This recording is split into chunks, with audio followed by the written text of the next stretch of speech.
আল্লাহ এবং রাসূলের ক্ষেত্রে এক্ষেত্রে কোনো কটূক্তি করলে বাংলার মুসলমান এটা মানতে পারে না।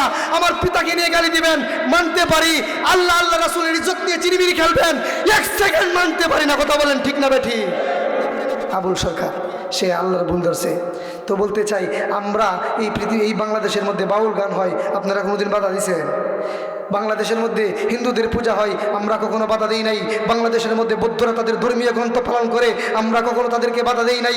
বাউল শিল্পীরা নয়, আনাচে গানানে যাত্রা গান হয়, আমরা কখনো বাধা দেই নাই। তার কারণ হলো, যেহেতু বাংলাদেশ ইসলামী রাষ্ট্রের অন্তর্ভুক্ত না, সেহেতু যার যার মতদর্শ সে বাংলার মাটিতে পালন করবে, এটাই স্বাভাবিক। আমরা কোনোদিন কোনো মাজার ভাঙতে যাই নাই, কোনোদিন কোনো গান বাজনা ভাঙতে যাই নাই। কিন্তু আমরা যখন মাঠে নামি, তার একটা কারণ হলো, আল্লাহ এবং আল্লাহ রাসূলকে নিয়ে যদি কেউ গালি দেয়, এই বাংলার মুসলমান তখন ঠিক থাকতে পারে না, তাদের জীবন বিসর্জন দিয়ে তারা মাঠে নেমে পড়ে। এই যুবকের মুখে দাড়ি না দেখতে পারে, নামাজ না পড়তে পারে, কিন্তু তার সামনে যদি তার আল্লাহ রাসূলকে নিয়ে কটূক্তি করে, খোদার কসম করে বলতে পারি, সেই যুবক তার কল্যাণ আলোচনা করে ঘরে ফিরবে না।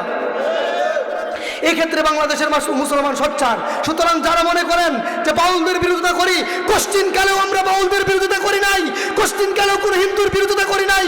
যদি হিন্দুর বিরোধিতা করতাম, আজকে 99% মুসলমানের রাষ্ট্রে কোনো হিন্দু নিশ্চিতভাবে থাকতে পারতো না।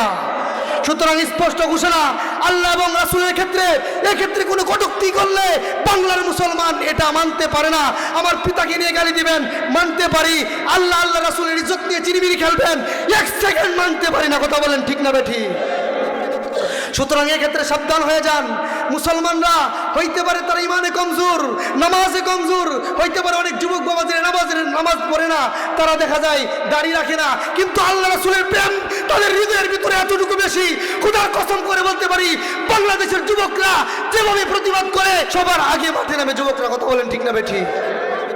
সুতরাং এটা বাংলাদেশে সম্ভব নাই, এটা বাংলাদেশে সম্ভব হবে না। তার কারণ হলো, বাংলাদেশ যদিও 99% মুসলমানের রাষ্ট্র, তারা শান্তিপ্রিয়, একে হিন্দু এবং মুসলমানরা একসাথে আমরা চলাফেরা করি, কোনোদিন হিন্দুদেরকে আমরা কুটা দিয়ে কথা বলি না। কিন্তু ভারতের মধ্যে তাকায় দেখলে বোঝা যায় ভারতের মুসলিমরা কত নির্যাতিত। কথা বলেন ঠিক না বেঠি? সুতরাং এই বাংলাদেশের মধ্যে এই সমস্ত কাজ হবে, এগুলো আমরা মেনে নিতে পারবো না। তো যেটা বলতেছিলাম, কি জন্য এটা বললাম, সেটার কারণ হলো কিছু পণ্ডিত আল্লাহর ভুল ধরে। আল্লাহ এত সুন্দর করে হায়াত নামক জিন্দির দরজা দিয়ে ঢুকাইয়া তোমারে পৃথিবীর পরিবেশটা এত সুন্দর করে সাজানোর পরে, আল্লাহ পাক রব্বুল আলামিন তোমার পৃথিবীতে পাঠানোর পরে এবার তুমি বলতে চাও যে আল্লাহ ভুল করছে না? এবার আল্লাহ যদি ভুল করতো দুনিয়াতে আসতে পারতি? ফেরেশতা যখন মায়ের গর্ভে থাকে, আল্লাহকে জিজ্ঞেস করে ফেরেশতারা, বাচ্চা যখন মায়ের পেটে থাকে, এবার ফেরেশতাদেরকে আল্লাহ জিজ্ঞেস করে, আল্লাহ এই বাচ্চার যে আকৃতি দিব, আকৃতিটা কেমন দিব? চোখ কি দুইটা দিব নাকি একটা দিব? পৃথিবীতে কি দুই চোখলা মানুষ নাকি এক চোখলা মানুষও আছে? কথা বলে, এক চোখলা মানুষ আছে? কে দিল? কোনো মা চাবে এটা কোনো দিন যে এক চোখলা সন্তান আমার ঘরে আসো? এক পাওয়ালা মানুষ আছে না নাই? আছে। এক হাতওয়ালা মানুষ, চোখ আছে ঠিকই আমার মতো আপনার মতো, কিন্তু দেখতে পারে না, এরকম মানুষ আছে? এরকম মানুষও আছে। তো কে দিল এই চোখ ছাড়া মানুষ? চোখ আছে কিন্তু চোখের মধ্যে কি নাই? জ্যোতি নাই, আলো নাই। তাহলে কোনো মা যদি এই ক্ষমতা মায়ের থাকতো, পেটের ভিতর থেকে চক্ষু দিয়ে আনার মতো, পৃথিবীর কোনো মা চক্ষু ছাড়া কোনো সন্তান আনতো না। পৃথিবীতে যদি কোনো মা বাবার এই ক্ষমতা থাকতো দুনো হাত সুন্দর করে দিয়ে পৃথিবীতে আনার, তাহলে কোনো মা বাবা পৃথিবীতে সন্তান এভাবে হাত ছাড়া আনতো না। কোনো মা বাবা যদি পারতো সুঠাম দেহের অধিকারী করে, সুন্দর মসৃণ চেহারার অধিকারী করে সন্তান আনতো। কিন্তু আজকে দেখা যায় কালা মানুষ আছে না নাই? বিশ্রী চেহারার অধিকারী মানুষ আছে না? এগুলো কে পাঠাইছে? তো আল্লাহর কাছে বহুত শুকরিয়া, আল্লাহ পাক রব্বুল আলামিন সুস্থ দেহ আমাদেরকে দান করেছেন। বলেন না চিল্লায় আলহামদুলিল্লাহ? একবার চিন্তা করছেন, অমুকের ঘরে একটা বাচ্চা হইলো, এক চোখ নাই, আপনার দুই চোখ কে দিল? এই দুই চোখের মালিক কে? আল্লাহরে কেমনে কইলেন? আল্লাহ যদি দুই চোখের মালিক না হইতো, চিন্তা করেন, আসলে যদি আমরা বলি আমার আব্বা আমার দুই চোখের মালিক, আমার আব্বা আমার যদি দুই চোখের মালিক হইতো, তো কোনো সময় তো চক্ষু ছাড়া পৃথিবীতে মানুষ আসতো না। এই দুই হাতের মালিক যদি আমার আব্বা আম্মা হইতো, এক হাত লুলা অবস্থায় কোনো মানুষ পৃথিবীতে আসতো না। এবার দুই জবানের মালিক যদি আমার আব্বা আম্মা হইতো, কোনো মানুষ পৃথিবীতে বুবা আসতো না। তাহলে বোঝা গেল এগুলো দিছে একজন, তার নাম কি? আল্লাহ। এগুলা কি আপনি আমার কাছে মালিক বানায় দিছে নাকি ভাড়া দিছে? জি, মালিক বানায় দিছে নাকি ভাড়া দিছে? মালিক বানায় দিছে না ভাড়া দিছে? মালিক বানায় দিছে। আপনার চোখে মালিক বানায় দেয় না।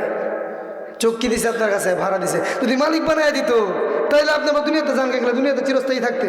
মালিক কোনোদিন বাড়ি ছেড়ে যায় নাকি ভাড়াটিয়া চলে যান? আপনার যে খেত গিরবি এলাকায় দেয় না, তো মালিক কি চলে যায় নাকি গিরবিওয়ালা চলে যা? তাহলে আপনি কি চলে যাবেন নাকি আপনি থাকবেন? আপনার চোখ থাকবো? তাহলে বোঝা গেল চোখ আল্লাহ কি দিছে? ভাড়া দিছে। তো এই জিনিসগুলো আল্লাহ যে ভাড়া দিল, আপনার একটা ফসলের ক্ষেত, আপনার একটা ঘর ভাড়া নেওয়ার পরে ওই ঘরের মধ্যে যদি কোনো ত্রুটি সৃষ্টি করেন, ওই ত্রুটি জরিমানা দিতে হয়। ওই মালিক যেভাবে অর্ডার করে সেভাবে আপনাকে বাসায় থাকতে হয়। যদি বলে 11টার পরে গেট লাগানো হবে, 11টার আগে আপনাকে বাসায় থাকতে হবে। যদি বলে তোমার কাছে আমি ক্ষেত দিলাম এই শর্তে যে তুমি সেখানে শুধু ধান চাষ করবা, অন্য কিছু চাষ করবে না, তার কথা মানতে হবে। আল্লাহ বলেন, বান্দা তোমার 2টা চক্ষু দিলাম, আমার তো এখানে কোনো কথা ছিল। বান্দা তোমার 2টা হাত দিলাম, এখানেও আমার কথা ছিল। তোমার 2টা পা দিলাম, এখানেও তো আমার কোনো হক ছিল, আমার চাহিদা ছিল। তুমি তো আমার কোনো চাহিদাই মানলা না। মানুষের কোনো চাহিদাই তো আল্লাহর মানি নাই। আল্লাহ বলেন, আমার কোনো চাহিদাই মানলা না। আমি যে তোমার 2টা হাত দিলাম, কি জন্য দিলাম? এই 2টি হাত দিয়ে কত মানুষের সম্পদ আত্মসাৎ করলা, মানুষের উপর আঘাত করলা। 2টা চোখ দিয়ে কত মানুষরে খারাপভাবে দেখলা, কত নারীদেরকে দিলা। জবান দিয়ে কত খারাপ কাজে ব্যবহার করলা। এই জবানটা দিনের 1 ঘন্টা সময় আমার জিকিরে কোনো দিন লাগাইছো? যদি জিজ্ঞেস করে আল্লাহ কিয়ামতের ময়টা, যদি জিজ্ঞেস করে যে তুমি এত বছর দুনিয়াতে ছিলা, কোনো জীবনের 1টা ঘন্টা আমি আল্লাহরে দিছো? আমি আল্লাহ তোমার জন্য সূর্য দিলাম, সূর্য তাপটা ইচ্ছা করলে বাড়াইয়া দিতে পারতাম।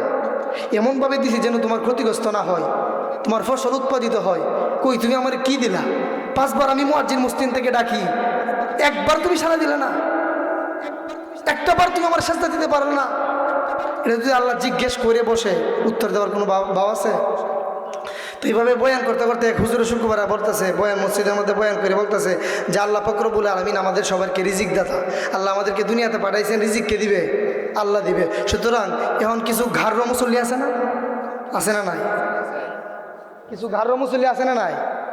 কিছু ঘাড় মুসল্লি, এবার এই ঘাড় মুসল্লি একটা বাড়িতে গেছে, যাওয়ার পরে বিবি ভাত নিয়ে এসে খাবার জন্য, ভাত খেতাম না। কি জন্য খাবেন না? আজকে শুনে আইছি বয়ানে আল্লাহ নাকি রিজিক দে, আল্লাহ খাওয়া। আজকে আমি খাবো না, দেখি আল্লাহ আমার কেমনে খাবো। ভাত নিয়ে আইসি, ভাত খাবো না। কি জন্য? আর আল্লাহ শুনে আইসি আজকে আল্লাহ ভাত খাবো, দেখি আল্লাহ কেমনে খাওয়া, আমি ভাত খাবো না। বুঝতে হইতেছে মহির সঙ্গে বাসায় কইতাছি, তো দেখি আল্লাহ ভাত কেমনে খাওয়া। তো এইভাবে খাইতো না আর মা আইসে ভাত নিয়ে, সবাই মুরব্বীরা খাইতো না, ঘাটতেরা বাড়িতে জনে তো তাড়াহুড়ো করতেছে, তাকাতা করতেছে। হে এবার গেছে জঙ্গল আছে, জঙ্গল আছে আশেপাশে, জঙ্গলও গেছে। জঙ্গলকে কি করছে? বট গাছের উপরে উঠে বইয়ের সাথে খুঁজছে কেউ না। এবার হের মাও কিছু দরদি মা আছে না, সন্তান না গেলে পিছু পিছু করে বাজান খায়ালো আছে না নাই?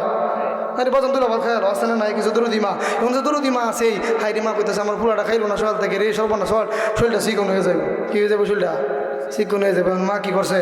গোস্ত আইনে পোলাও ভালো করে রান্না করিয়া এবার কইতেছে আচ্ছা গাছের নিচে রাখি আসি, যখন গ্রাম যাবে পেটো খিদে লাগলে এমনি কি করবো? খাইব। তো ওরা পাক চাক করিয়া গাছের নিচে কি করছে? রাখি আসছে। গাছের নিচে যখন রাখি আসছে, আসার পর আল্লাহর কি কুদরত, মা তো আয়া পড়ছে এই দিক দিয়ে ডাকাতের একদল যাইতেছে, ডাকাতি করে বিকাল টাইমে দিয়ে। ডাকাত যখন যাইতেছে, ডাকাতের হাতে তারপর অস্ত্র মস্ত্র আছে, তো অস্ত্র মস্ত্র নিয়ে ডাকাত যাইতেছে। হঠাৎ করে সেনাপতি কি জানি ঘ্রাণ পাওয়া যায়। কি পাওয়া যায়? ঘ্রাণ। এই দাঁড়ান, এখানে খাবারের সুস্বাদু ঘ্রাণ। এই দেখো কোথায় রান্না হইতেছে, দেখো খুঁজতে এই গে দেখে বট গাছে নিচে খাবার রাখা। যখনই খাবার খাইতে গেছে, এই দাঁড়াও খাবার খাইও না কেউ। কি জন্য? ওই খাবার খাইও না, সাবধান।